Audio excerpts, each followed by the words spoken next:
There's a lot that would rather see you dead just because of the uniform that you wear. I thought long and hard about whether or not I should even make a video, but feel like that today we all kind of need to understand where law enforcement is and the crusade against us that is weighing on every officer's heart in America right now. But it's devastating to be a police officer right now and to know what's going on and how people feel about you and the things that you do in this job, the sacrifices you make. That there's a lot that would rather see you dead just because of the uniform that you wear. There's a bad day coming for us. It is if we don't get a hold of this now. But today I did something that was really hard. I put in my notice, and this is the end of me being a cop after 10 years, and I just can't take it anymore. I'm done with it. It's been one of the best decisions I've ever made was getting in law enforcement.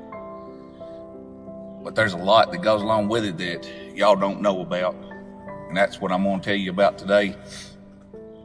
There's a lot of sacrifices that we make, a lot of sacrifices that our family has to make. Being married to a cop is probably one of the hardest jobs in the world.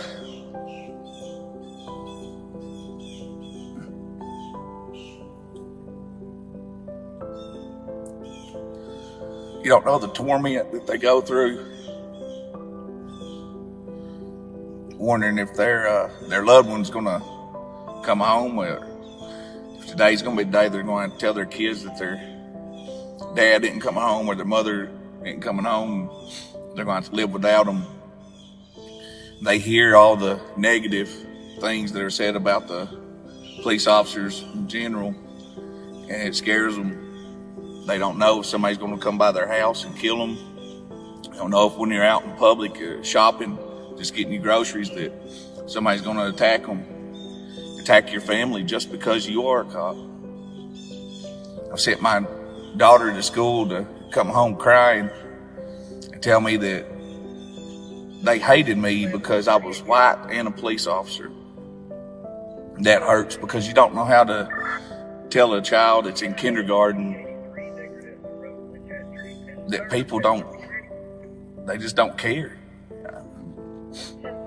What else do you tell them? I don't know. The nightmares that come along with this job, you can't imagine. The human body is not meant, or the human mind is not meant to see the things that we see.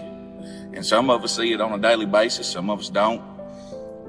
Bigger cities see a lot more of it than we do here in these rural areas, but we still have our fair share of it. It's hard. They tell you don't take the job home with you, but you still take it home with you. You can't just shut it off. You can't not think about it. I've made it hard on my wife, on my kids, on my mother, my father, and the rest of my family. For 10 years, because I haven't been able to go out in the real world and have fun the way that the rest of the world does, because I worry constantly about what could happen. Can't take my kids out on the water, on a boat, because I'm constantly scared that something's going to happen. They're going to fall off, they're going to drown, the boat's going to catch on fire. I mean, just anything. I worry about them whenever they go away with their grandparents, whether or not they're going to make it to the house or they're going to be involved in a fatal wreck.